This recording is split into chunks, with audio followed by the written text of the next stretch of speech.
All right, awesome. So I'm currently sitting here with my favorite hill hiking, metal loving, chrome dome having stand up comedian from the Pacific Northwest, Luke Severeid. How are you, my friend? Good, man. Look at you reading off my bio. Yeah, it's good, man. I was seeing the press release for it, and I saw that, and I'm like, that is the funniest intro I've ever seen. But it makes sense. It's for a comedian. Yeah, good. Did you write it? Yeah, no one's gonna write it for me.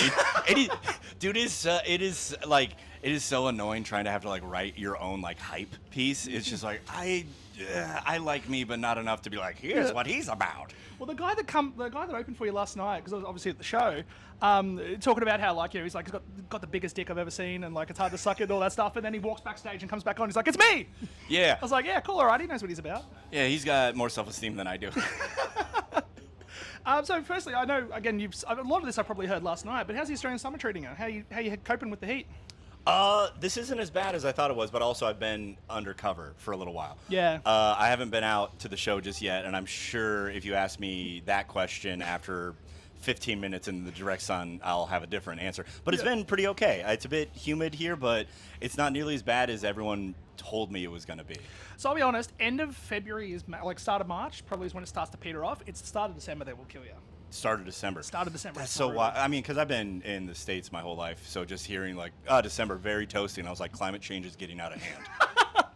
Forgetting, of course, that other hemisphere, different seasons. Yeah, we switch it up. Circles in a different place. Yeah, for sure. So 2004 saw a pretty meteoric rise for you through social media and that. I came across your stuff initially with the band shirt video. Okay. Yeah, so that was I just was the autism in me was just screaming hey, that's me, I do that. Has it been kind of out of nowhere for you, I guess, post-COVID? Because you've been doing comedy obviously a while. Mm-hmm. Did it kind of feel out of nowhere for you, or? No, because I was trying real hard for a while. So kind of a little bit out of nowhere. It's because you're shooting in the dark for a long period of time, and then when you actually start to hit something, it's a little just okay. And then because it's also it started a little bit over 2 years ago. It was actually February 2023 when the specific clips kind of popped on Instagram and Facebook and TikTok, and then I just kind of threw fuel on that fire as much as I could, and then it goes in waves, and then you're like, all right, it's cool, I got this many new followers from that. All right, I got to go do more shows, write more jokes, make the clips, and then sacrifice them to the almighty algorithm in hopes that some random dude who lives in Australia will see it at some point and then come to a show and then interview me the next day. It's all this weird. What a crazy coincidence that exactly happened. Yeah. Wild, eh? So how long have you kind of, I guess, been doing the comedy overall? Because you mentioned last night you started off as a bass player and then you moved in eventually doing the open mics. When did the open mic kind of stuff start? Well, this March 26th, it'll be my 13th anniversary. Cool. So I've been doing it for a while, and kind of the music thing sort of petered out. And honestly, I enjoy playing bass, but I felt like I topped out there, skill-wise, and that becomes frustrating if you don't see the potential for your own growth and improvement. And I was fine, but just not to the point where I'm like, oh, this will be a career. It was just oh, this is a fun thing to do. And then just a couple years of just, still, working a day job, breaking my back, drinking excessively, yelling at people at house parties, and just to make them laugh. And then kind of eventually had enough people be like, oh, you should go do open mics. And I was like, oh, you can do comedy? You don't just have to be famous already? And they're like, no, it starts off in just dive bars. Yeah. And then so I started doing that and kind of just been hitting the ground running ever since. Yeah, for sure. So you're obviously now out here as part of Knotfest, technically, with doing the shows alongside. You've got last night, you've got Sydney and Melbourne still to go. Yep. Has it been weird, kind of doing these metal jokes and all of that, and then being like, hey, do you want to come out and be on a tour with Slipknot, kind of? Has that been surreal? Yeah. It's I had a thought because comedy is a fairly it's a solitary. You're on the road by yourself for the most part. You don't have bandmates. It's just you. Maybe you have an opener, or maybe you're the opener working with someone. But it's a very solitary thing. And there's moments where you're like, well, I don't have a mortgage and I don't have kids, but I have friends that do. And you're like, yeah, but they're also not on tour paralleling with Slipknot and a bunch of other. But you're like, yeah, they don't do that. So my choices have led to at least something. Yeah, but it's been very surreal. Yeah. Very surreal. Has any bands on the lineup kind of come up to you and be like, oh, you're the guy from TikTok? Has anyone been like that? Nah? Yeah, no. Just waiting for someone to notice? Yeah, I've been walking around and be like, witness me? Just that'd be so gross. Just walking around and trying to like quote my own jokes at people in hopes that they Yeah. recognize it. And it's just you're walking around like literally with a slipper shirt being like, oh, I like your band. Yeah, I don't have that kind of self-esteem and need to be weird at people. I mean, be flattering. I do know some people in some of the bands on the lineup are like aware of me and we interact on occasion, but I haven't like someone say hi because it's this is also just an odd thing where I'm like I'm tied to the thing.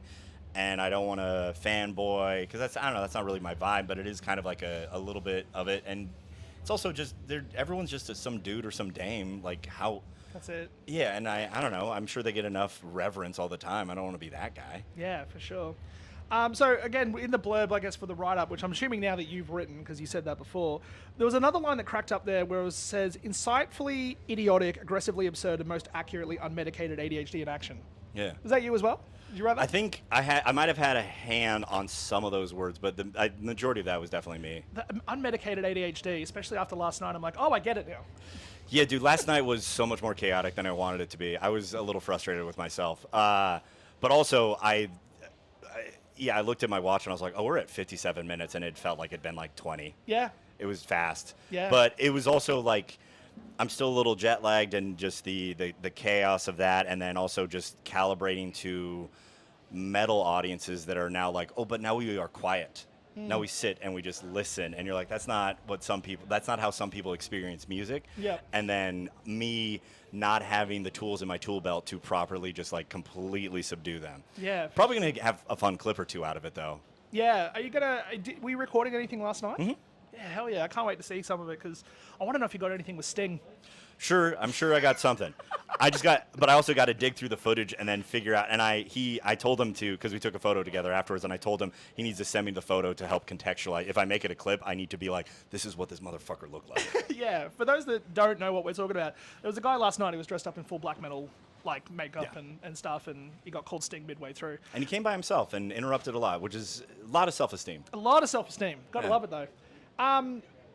Did you expect the reaction? Because obviously being half a world away, like, you know, not really knowing what the reception was going to be, when you walked out, because the crowd was loud as fuck, like, was that something you expected? No, but yes. I mean, I've been the internet thing's been going like this for about 2 years now, and it's slowly becoming more and more consistent. If it is a show that I like have a hand in producing, and like I'm marketing towards the people that already follow me online. So, and I talked about that a bit, where it's just like, oh, you've kind of sussed me out. You've already been like, oh, I'll pay money to listen to that guy yell at me. So like I'm expecting it. Like I'm not surprised by it, but I'm not calibrated for it. Does that make sense? Yeah. Because it is still a lot of it's enthusiasm and it's positive, but it's also expectation. Yeah.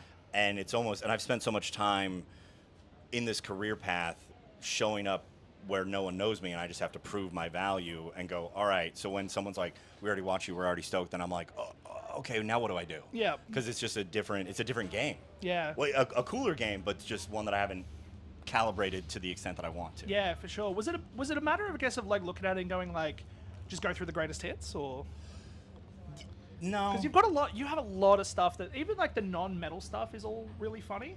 And I know obviously with being around Knotfest and stuff, a lot of it was calibrated to the metal crew, but like that joke at the end of like talking about like orgasms. Yeah. That I was sitting in there just crying my eyes out laughing. Got you wet, good. So it got me super wet. Hell yeah, dude. That's why I do this, to get dudes wet. Yep. Big, yeah. But yeah, like, was it a matter of like, again, like trying to figure out like how much of this I'm going to do as the metal stuff versus how much I'm going to do as the non-metal, or? Well, I think that it is a part of what I'm doing to an extent. Honestly, I'm still just trying to figure out what my act is at this moment in time. And when I get to do shows like this where there's not a lot of other comics on the show, I can eat up the rest of the time. Because it was like 80 minutes I did yesterday. Yeah, it felt, like you said, like you thought it had been going for 20 minutes and it was already looked at an hour. I looked at my phone as well just to kind of be like, what time is it? Like, just, yeah, and I looked at it and it was like, I think it was like almost 11, and I'm like, holy shit, like. Yeah, well, we did start late too, but yeah, it was a long show, and that's also a thing I got to calibrate, which is why I ended on such like a loud joke, because it's like you can feel the audience getting a little bit tired, and you're like, I have to give you a big crescendo just so we end properly. You got to make sure they finish correctly. Yeah, absolutely. Just don't kill me, please. No, it's all good. That's why the orgasms made sense. Yeah, 100%. Finish with a finish. Yeah, that's it. So what exactly then, I guess, started your love for metal? Because you sort of spoke kind of at length a little bit about, being involved in the church and all of that, and then coming out of religion. Was metal kind of part of your upbringing in the church and kind of cross over, or? No, no, no. I was raised fairly sheltered. Went to private school through like 5th grade. And then just kind of went to public school. Parents, very nice folk, but don't want you really doing anything. And so I just kind of found it by happenstance with the kids that my parents didn't want me to hang out with. Yeah. And so because they listened to metal music and smoked pot, and then I was like, oh, those are actually two of my favorite things. The cool influences, not bad. Yeah, Cool. but maybe not the best for an 8th grader's brain, but whatever. Who's to say? Doctors. Biology, I don't know. So you obviously started out in Seattle, and you mentioned last night that you've now kind of moved towards the East Coast. So whereabouts are you kind of now? Like, well, I'm in North Carolina right now, and cool. I've been there like a month or so. It's kind of I'm living somewhat nomadically at this stage in time because I had all these, I have this Australia tour, I have a bunch of other things in the works, and it's kind of hard to be able to set down roots when I'm at the stage where I'm trying to have every weekend where I'm away. yeah. So that's where I'm at right now. Probably there for a handful of more months, something like that, and then hopefully settling in, I don't know, some other market that's a little bit more comedy savvy. Yeah, so that was going to be something I was going to bring up. So like Dallas, New York, LA are obviously kind of big comedy hotspots. Yeah. Like, did you notice much of a difference between work in Seattle versus then, I guess, working all these other places? Like, Well, yeah, it's the cultural shifts, and I mean, I can't really speak that much to it because I haven't spent enough time in these places to really fully. And it's also like if I'm marketing towards fans of me, so that's not necessarily what the average audience is. It's a very like, what are the overlap of metalheads and stand-up comedians in this general area. So, but it is there's a different aesthetic for every market. That's also why, like last night, I was like, I'm still testing the waters because I've never been to Brisbane. I don't know. I've never told jokes in front of Australians, so it's like, what bits and pieces work, what don't. I don't know. Like, if I come back in a year, like it will be a different act, but also I'm sure it'll be like it'll be easier for me to do the job the way I want to do it because I'll have a better feel, like culturally, for how you guys are. yeah, for sure. Speaking of that, obviously, the last question I got there on metal and stuff. So Australia's got a pretty big, hectic, like Australian like metal scene in general. Got any favorite Australian bands, or you really checked anyone out? I'm going to sound foolish, but isn't Polaris from Australia? Polaris is from Australia. Yeah. Yeah, they're playing today. Yeah. This is like the second time I brought them up. I'm name dropping like crazy. I hope they like me. No, I enjoy them. Who else is some Australian bands? So big ones at the minute for me are like Alpha Wolf. They're blowing up right now. Parkway Drive. Yeah, Parkway Drive. Parkway Drive. Who else have I got here? Parkway Drive, Inertia. They're sick. Behind Crimson Eyes are about to wrap up. There's a band though that I think you would love, and I've got to recommend it. It's a band called Total Unicorn. Okay.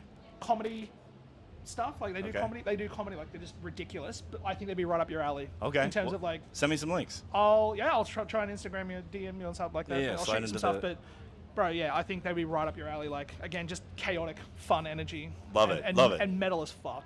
Love So, it. yeah. It is also very impressive that Australia has like, you guys aren't like you're a large by square kilometers sake country, but you're not a huge like populous country. But the fact that you have so many metal bands that have come out of here that are like doing the work, Yeah, for it's sure. very impressive. It's definitely become like a resurgence of like metal, which is it's just dope to see as a fan. Yeah, and as someone who rides those coattails, big fan of what you guys are doing. Amazing. Well, you got 2 more shows in Australia. You got Melbourne on the 5th of March, and then you got Sydney on the 7th of March. Yep. Literally, if there's tickets still on sale, I think. I don't know if We're getting close to sold out, Yeah, which is cool. fantastic, but there's still a couple. I'm going to try to throw this up as soon as I can just to get those last tickets pushed, but definitely a show worth checking out. Very funny. Bit chaotic, but that's all the fun. Yeah. Appreciate you taking out time. Thanks for having me, man. No worries.